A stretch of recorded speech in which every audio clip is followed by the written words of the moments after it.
तो संघ और बीजेपी के बीच ये मनभेद है या मतभेद है, या फिर ये चुनाव नतीजे जिस तरह से आए ये उसका साइड इफेक्ट है?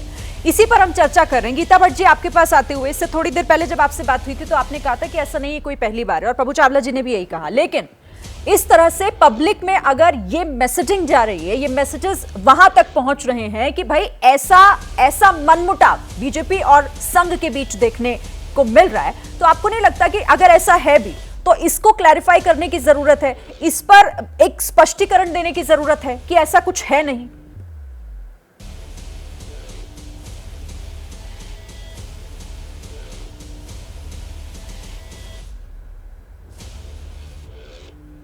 गीता जी, आपको आवाज मिल रही है?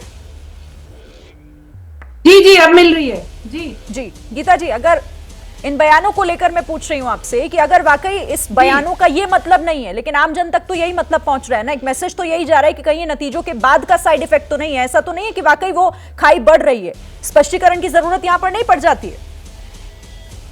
नहीं, देखिए, स्पष्टीकरण जैसे अभी कहा भी कि इंद्रेश जी के बयान को लेकर भी स्पष्टीकरण आ चुका है कि भाई उन्होंने व्यक्तिगत रूप से अपनी राय कुछ दी है, और इसको लेकर उसको जैसे कई बार ऐसा होता है, खास करके विपक्षी दल, जैसे अभी मैं सुन रही थी आलोक जी भी कुछ टिप्पणी कर रहे थे, कई बार विषयों को लेकर जैसे आप बहुत जो है उसे बढ़ा चढ़ा के बताया जाता है।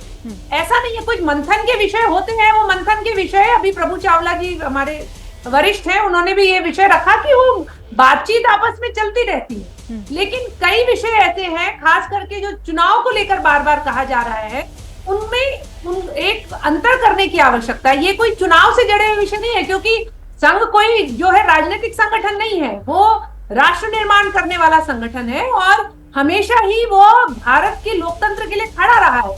जब इमरजेंसी आपातकाल का समय था, उस समय भी संघ ने आगे बढ़कर जो है उस समय प्रत्यक्ष रूप से बल्कि हिस्सा लिया उसमें, जिस प्रकार से लोकतंत्र की हत्या उस समय की गई। परंतु उसके बाद जब वो कार्यवाही खत्म हो गई और उसके बाद सरकार आ गई 77 में, तो उसके बाद उस अपने समाज कल्याण के कार्य में जो है वापस चले गए। तो इसलिए जो है इसको, ऐसी बातों को बार बार लेकर इसको जो है कई बार बिना बात के ज्यादा बढ़ा चढ़ाकर भी बताया जा रहा है। बढ़ा चढ़ाकर क्या बताया जा रहा है? बढ़ा चढ़ाकर क्या? ये तो वही है जो बयान दिए गए, मैं वही सीधे तौर पर आपके सामने मैंने रख दिए। तो इसमें कौन बढ़ा चढ़ा रहा है? देखिए, कई बयान ऐसे भी, तो ये भी तो बात सामने आई कि मणिपुर में जो है पिछले 10 वर्षों में इतनी शांति रही और इतने अच्छे से कार्य चला, वहां ऐसा लगा कि वहां का गन कल्चर समाप्त हो गया, ये भी स्पष्ट किया, लेकिन उसे मीडिया नहीं पकड़ रहा है। ये बात भी बड़ी स्पष्ट रूप से कही गई कि बहुत अच्छा कार्य भी किया है। आज वहां चुनौती है, हर चीज के लिए मीडिया पर सवाल उठा देना भी सही नहीं है, आप उसे भी थोड़ा सही तरीके से देखिए। ये भी सच है ना कि उन्होंने ही मणिपुर का जिक्र भी किया और कहा कि 1 साल से शांति का इंतजार कर रहे हैं, ये बयान भी उन्हीं का है ना?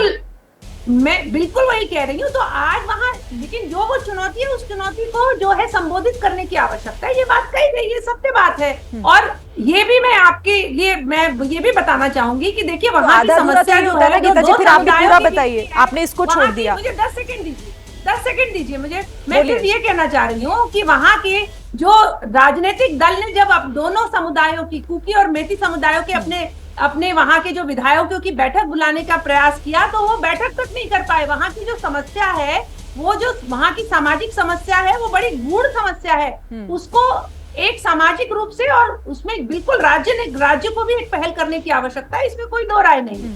लेकिन वो एक बड़ी गूढ़ सामाजिक समस्या भी है जिसे कि संबोधित करने की आवश्यकता है। तो इसीलिए तो वो सवाल फिर पूछा किससे गया? ये दूर कौन करेगा? ये जो धधक रहा है मणिपुर, ये इसका रास्ता कौन निकालेगा और कैसे निकालेगा? ठीक है, सूर्य मैथिल जी, मतलब ये बातें जो सामने आ रही हैं, ये क्या ऐसे किसी पब्लिक प्लेटफॉर्म पर रखने की बातें? अगर वाकई सब कुछ ठीक है तो फिर तो ये आपस में बैठकर भी इस पर विचार और विमर्श किया जा सकता है। किसी मंच का इस्तेमाल फिर क्यों? या वहां पर इस तरह की बयानबाजी, आलोचना की जरूरत क्यों?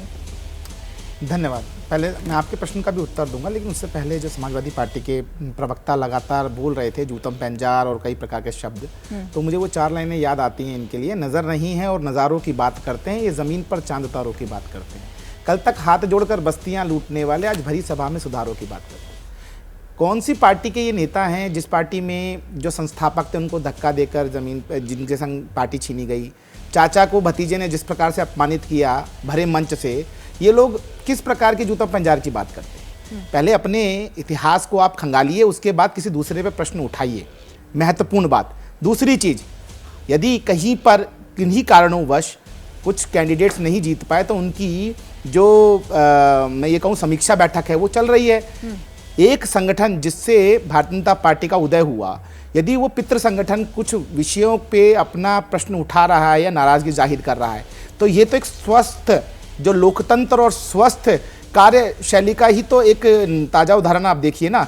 मैं पूछ रहा हूं कि क्या कभी मैं वही कह रही थी कि तरीका ये सही है क्या? नहीं, मैं उस पे आ रहा हूं।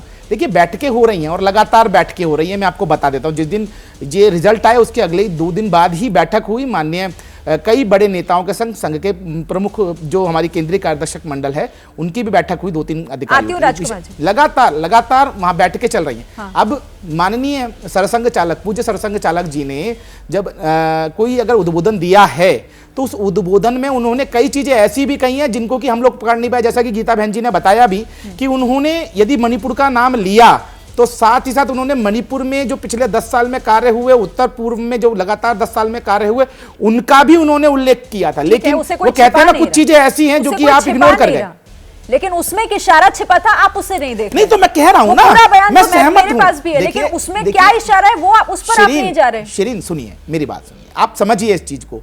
इशारा उन्होंने दिया ना। हाँ। उन्होंने अपना नाराजगी कहीं जाहिर की, अगर उन्होंने बताया कि कहीं ना कहीं कुछ चूक हुई है तो उस चूक को भविष्य में सुधारने की जो आवश्यकता है उस पर भारतीय जनता पार्टी समीक्षा बैठकें कर रही है लगातार। लेकिन उसमें से ये मान रहे हैं उसका फायदा, लेकिन बीजेपी को फिर इसे मानने में क्या दिक्कत है? बीजेपी मान रही है। अब अगर आप ये सोचें कि वो पिता समान है तो फिर मानिए ना बेटे का। नहीं, अगर आप ये सोचे कि भारतीय जनता पार्टी बैठ के पीसी करेगी और सभी को बुला के ये बताएगी हमारी गलती थी यहाँ पर और हम इस बात को मान रहे हैं, उसकी जगह पे जो रणनीति होती है राजनीतिक दल के कार्यकर्ताओं की, वो चीज हो रही है, अपनी बैठकें हो रही है, रणनीति तय की जा रही है, आगे भी चुनाव है। एक बात और मैं कहना चाहता हूँ यहाँ पर, ये समीक्षा, एक सेकंड, ये जो समीक्षाएं बैठक हो रही हैं, हाँ। इससे भारतीय जनता पार्टी को फायदा होना है, लाभ होना है। लेकिन आप समाजवादी पार्टी को और कांग्रेस को जो मैं देख रहा हूं कि उल्लासपूर्ण वातावरण में जो ये कूद रहे हैं, मैं इनसे कहना चाहता हूं समीक्षा बैठ के आप खुद कीजिए।